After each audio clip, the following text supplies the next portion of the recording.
পরীক্ষাতে টুকলি করতে গিয়ে অবস্থা খারাপ। তো ব্যাপারটা হচ্ছে আমাদের কলেজে শুরু হয়ে গেছে ইন্টারনাল পরীক্ষা।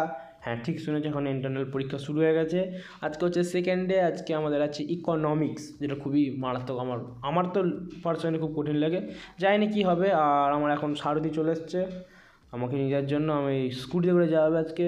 আমি আমার ঠ্যাংগুলোকে রাখার জন্য আমার আগের জায়গার একটু ঠিকঠাক করে নিই।